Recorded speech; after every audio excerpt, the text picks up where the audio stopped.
अब प्रत्येक समाज में प्रत्येक बुजुर्ग अपने बच्चों को, माता है या पिता, दादा है या दादी जी, वो शिक्षा अच्छी देते हैं, और फिर भी समाज गिर गया। सतर कितना संत जन से भी सत्संग कर रहे हैं, और संतों की कोई कमी नहीं। वर्तमान में तो विशेष बोलबाला संतों का, और श्रद्धालुओं की कोई कमी नहीं, और समाज गिरता जा रहा है। किसी का कोई असर नहीं, किसी प्रकार की कोई मर्यादा नहीं रही। इसका कारण ये रहा कि उन संतों की शब्द में शक्ति को नहीं, और उनसे उनके असर नहीं हो सकता उन बच्चों के। वो तो श्रद्धालु हैं, परमात्मा के प्यारे हैं, परमात्मा के इच्छुक हैं, चले जाते हैं, थोड़ी बहुत देर सत्संग अच्छा लगता है, सुन भी लेते हैं, लेकिन बाहर आकर के उनके वही कर्म प्रारंभ हो जाते हैं। क्योंकि न तो उनके कोई कर्म, प्रारब्ध के कर्म संस्कार समाप्त होते जिस कारण से उनको सुख हो, ताकि वो बुराइयों से बच सकें। पुण्यात्मा, आप जब इस मार्ग से जुड़ जाओगे और सच्चे दिल से आप मोक्ष चाहोगे, आप किसी का बुरा नहीं कर सकते। बुरा करोगे तो आपका डबल होगा, क्योंकि परमात्मा कबीर जी नहीं करेंगे, क्योंकि परमेश्वर ने आपके पाप कर्मों को रोक दिया जो आपको दुखी करेंगे, और वो अभी आपके पाप नाश नहीं करेंगे, क्योंकि वो देखते हैं कि ये कितना चलेगा हमारे साथ, ये काल के पाड़े में फिर ना चला जा। तो उससे क्या करेंगे, वो आपके पाप कर्मों को रोक देते हैं, और आपको राहत मिलनी प्रारंभ हो जाती है।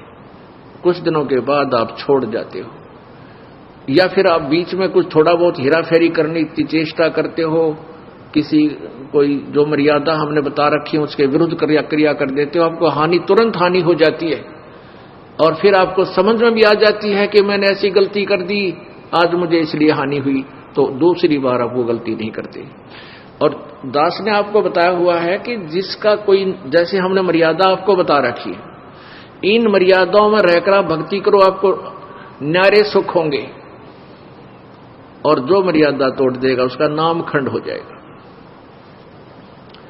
और नामखंड हो जाने से आपको परमात्मा की शक्ति मिलना बंद हो जाएगी। जैसे बिजली का कनेक्शन आपने ले रखा है और वो कनेक्शन कट गया, तो पहले तो आपका पंखा भी चला था, ट्यूब भी जग रही थी, और भी आप सब कार्य कर रहे थे, अपना आटा भी पीस रहे थे, जल भी निकाल रहे थे मोटर तक, फिर वो बंद होगी। क्यों होगी? क्योंकि आपका कनेक्शन कट गया। इसी प्रकार से जिसने उपदेश ले लिया और आखिरी सांस तक मर्यादा निभानी पड़ेगी, मर्यादा में रहो, आपका नाम खंड ना हो, तो आपको परमात्मा की शक्ति का लाभ प्रॉपर मिलता रहेगा।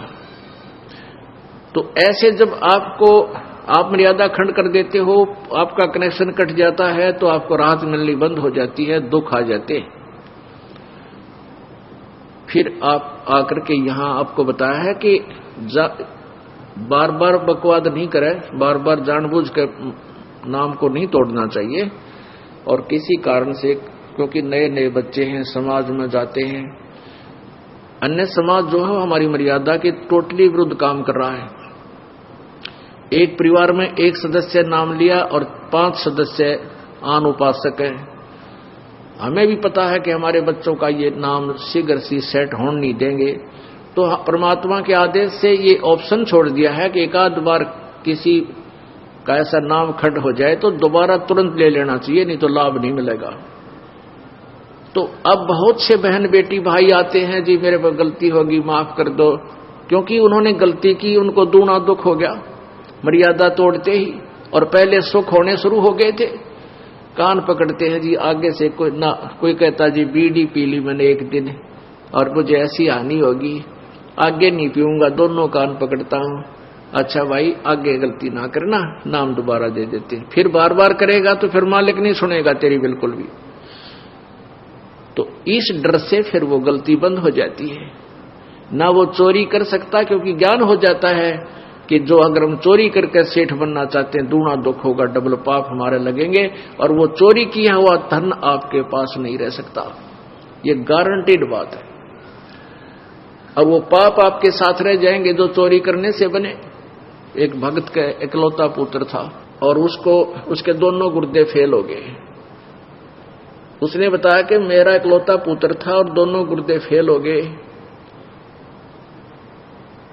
उसके ट्रीटमेंट में मैंने लगभग 3 लाख रुपए, 3.5 लाख रुपए लगाए, यानी 10-15 साल पहले की बात है।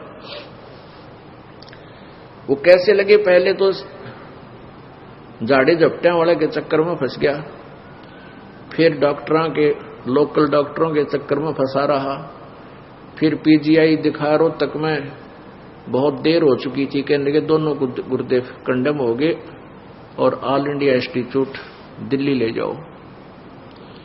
वहां ले गए तो उन्होंने बताया भी अपना किसी रिश्तेदार का कोई गुर्दा दान कराओ, तो उन्होंने किसी से ऐसे करा कर गुर्दा दिवाया, लड़का स्वस्थ हो गया, 3.5 लाख रुपये लग गए।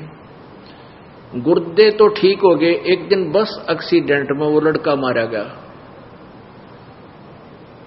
अब फिर उस भली आत्मा ने फिर अपनी सारी सत्संग सुना, उसका सौभाग्य था कि सत्संग सुनने को मिल गया उसको।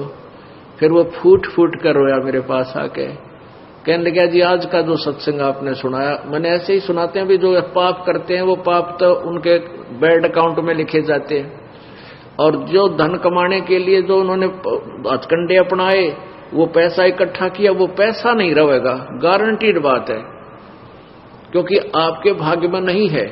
और प्रारब्ध से अधिक तुम चेष्टा भी करते हो करके इधर उधर से, तो वो किसी ना किसी से तरीके से आपका खत्म होगा। किसी की भैंस मर जाएगी, किसी के बिजनेस में घाटा आ जाएगा, या कोई और कारण बन जाएगा, कोई बीमारी लग जाएगी, वो पैसे आपके ऐसे जाएंगे और वो पाप सुरक्षित रह जाएंगे आपके, वो धन नहीं रहेगा। धन रहेगा कबीर परमात्मा की भक्ति से, आपके भाग में ना होगा तो भी वो लिख देगा इसके पास वो पावर है। तो उसने फिर बताया कि आपने सही बताया जी, मेरे साथ ऐसे ऐसे बनी, मैं बहुत निकम्मा आदमी था। पहले ये रिफल आती थी, इन टेप कैसेट चाले थे, सन 1978-77 की बात बताओ था, और उन टेपों में ये कैसेट डाला करते, उसको ऊपर मोर मारता सोनी की और लाता वहां तोल के भावते वो रिफल, और वो कैसेट बनवा के उसका सारा खर्चा मेरा 2 रुपया का एक कैसेट पाया करता, 2-2.5 रुपए का भर के भी सारा कुछ कर लेता था। और मैं सोनी की बना के मोर लाकर उनको 30-30, 35-35, 25-25 की बेचा करता था। और थोड़े से दिना मेरे पास बहुत पैसा हो गया। फिर मेरा इकलौता पुत्र बीमार हो गया, कमाए होंगे 2 लाख, लाग गए 3.5 लाख। उस समय 2 लाख बहुत मुश्किल से कमाए जाते थे। और बेटा भी ना रहा जिसको सुखी बनाने के लिए मैं ये पाप किया करता था कि मेरा बेटा सुखी रहेगा, कारों में चलेगा, इसके लिए घना धन जोड़ दूं। वो धन रहा ना वो बेटा रहा। तो पुण्यात्मा, फिर ये परमात्मा की वाणी से आपको डर लगने लग जाएगा, आप पाप नहीं कर सकते। तो ये अब समाज सुधार होगा, क्योंकि जो लाभ आप स्वयं बुरे कर्मों से करना चाहते थे वो पैसा आपके पास नहीं रहेगा।